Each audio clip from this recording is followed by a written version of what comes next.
Hello everyone, Alistair Gold here. Yeah, that's right, a North London derby and no sigh in the video to start it off the very day after a North London derby at the Emirates Stadium. I'm not sure if I can handle this. It's very confusing. I'm so used to after games at that place just coming into these videos going, oh, or even at the best it's like, well, there's some positives we can take from that game. Honestly, even just walking up to it and seeing that stadium just made me shudder. Just made me think of all the horrendous performances I've seen over the years. There's just been so few good ones, so few happy endings, positive results. But do you know what? Yesterday was decent. It was a good game. I think the biggest thing that impressed me, more so any of the players in particular, though there were some individuals that were terrific, was this feeling of no fear. We've seen it kind of in bits and pieces in the other games, but this for me was the biggest barometer of, could Spurs go into the heat of a North London derby in that atmosphere? It was very noisy for the first half. Second half it died off a bit as Spurs kind of took control for long periods, and you could only hear the amazing away Spurs fans. They're so good. They really are so good. They're so noisy. And I felt that this was the barometer. Could they be brave in the face of that? Could they be brave when their team was aggressively pressing them high up the pitch? Could they be brave once they'd given the ball away? Could they be brave once they'd given the ball away in their own box and given away a huge chance to Gabriel Jesus like James Maddison did? And the answer is yes. Absolutely, undoubtedly yes. Postecoglou again was brave with his decision. I really feel like he makes brave team selections to show them, the players, look, I'm going to do it. What's your problem? You go out and do it as well. It's easy. Look, I'm setting this up for you. If you make a mistake, I've told you to play that football. It's my bad. Don't worry. They're not going to criticise you in the media because I'm going to come straight out and say, what are you doing? I told him to do that. Honestly, it's such a huge impact on a club where, let's be honest, there has been a fear factor. The whole Spursy thing is a tag that weighs on these players' shoulders like a huge, huge anchor that they're trying to carry, a ship's anchor. It weighs heavy around their necks, it does, at Tottenham Hotspur, and that's probably played a big part in why they've been such a nearly almost team for so long now. And for Postecoglou to come in and instill a mentality that you shouldn't have fear. There's no reason to have fear. Go out there and do it. And then they go to the Emirates and look, they're 6 games in. They didn't win the game. I absolutely accept that. Some people are going to say that. But the manner of the performance should give people real encouragement. And it should give the players encouragement. If they can go there and do that, then who cares about anywhere else? Because if you can do that in the, when you've got Arsenal fans absolutely spitting bile at you. I saw one of the Spurs just kind of backroom staff members, like nothing to do with the football side of the club, walked up some steps towards the media area. One Arsenal fan stood up and called him the most unmentionable names, all because he had a blazer that had Spurs on it. He's not a Spurs fan. It was just literally a guy that works at the club.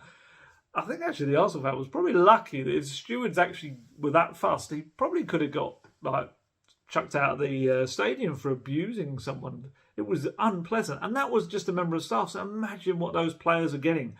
It's no wonder when Sonny scored both those goals, he kind of went along doing that in front of all of the fans because they must get it so bad. And look, I'm sure it's no different at Spurs. We can't claim that it's just going to happen at Arsenal. I'm sure it's no different. And in any derby, anywhere, I'm sure it's like that. But, yeah, it's just a way, I think, that Postecoglou has almost removed the baggage from the situation. He keeps saying this. When people say, oh, yeah, but Spurs have done this before, Spurs have done that before. And he keeps saying, I wasn't here, mate. I was not here. These players weren't here. This is not the same team. And it's such a huge but simple thing.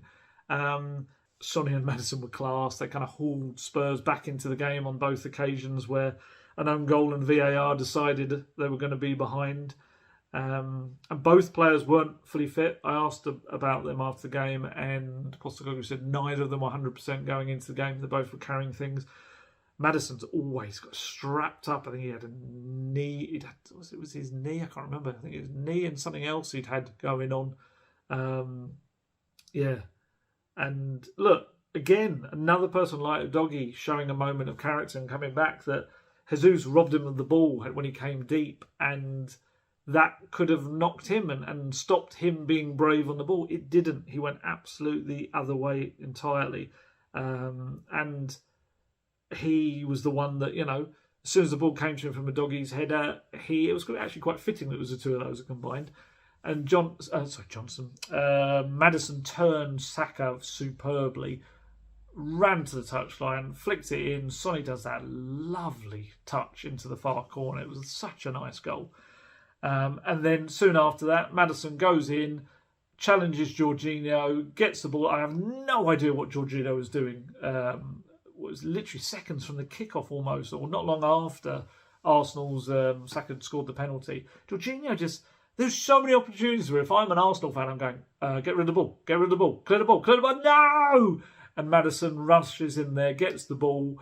It's a bit like that scene in Austin Powers when there's a slow steamroller going towards this man, and he's like, no! And you see it from a distance, and the steamroller is miles away going really slowly. He's just like, no!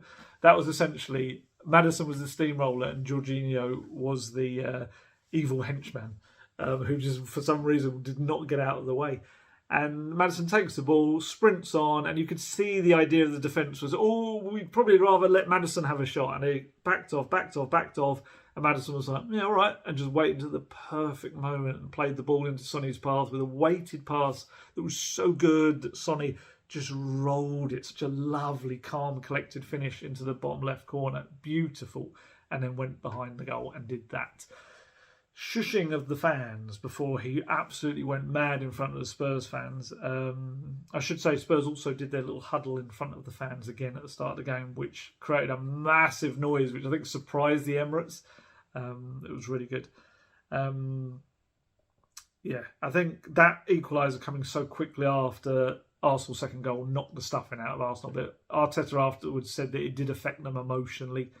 And that's what you got to do. You got to react quickly to things. And Postecoglou just absolutely lavish praise on Sonny. It was Sonny's 149th and 150th goal for Spurs, and also his 197th and 198th since he moved into European football, came across from Korea. And if you want to measure efficiency, look at Sonny's performance. Because I honestly, I still didn't believe it when I saw it. Apparently, he touched the ball only 18 times in the match, which is just astounding to me. I cannot believe that's how little he touched the ball. Yet he scored twice, had 3 shots, and played 2 key passes. And it was mainly about what he did off the ball. He did not stop running. He just kept chasing, harassing, and causing problems for the Arsenal defence. They never settled when he was around. And it was, honestly, it was one of his best performances as a lone striker I've seen him do. I know he scored a hat-trick against Burnley, but I actually felt that this was almost more impressive as an overall package. He was so good, Sonny. And Postecoglou said about him afterwards, he's been outstanding as a leader and as a player. We've put him in that 9 position now, and he just works so hard. He's so team first orientated. It's just incredible. His first thought is what is best for the team, and when he puts himself in those positions, then he has the quality to finish. I thought Madders was outstanding with both assists, and Sonny was there to finish them off. I'm pleased for him because he's really invested in what we're doing. A lot of the team environment I talk about is driven by him and Madders and Romero. Then guys like Basuma out in the field as well. So it's great to see he's getting his reward. And look, Spurs previously had a very effective partnership between 2 attacking players, Sonny and another player that I'm not allowed to mention, or people get annoyed if I mention. And I kind of feel like Maddison and Sonny are now, you can see the early shoots of a relationship that could be a different one, but maybe as fruitful in a different way. Maybe more so one with the assists and one with the goals. Although Maddison will get his fair share of goals this season as well. And Maddison was actually asked about it after. He said, we're linking up quite well. We're only 6 games in. That's great. We're only 6 games in. We're still figuring out the movements, especially when he plays centrally. But as an attacking midfielder, when you first get turned, you're looking for Sonny. And if he's playing as the 9 or Richie or whoever can play there. But it was 2 brilliant finishes from Sonny, 2 nice assists. And that's a connection we're trying to build.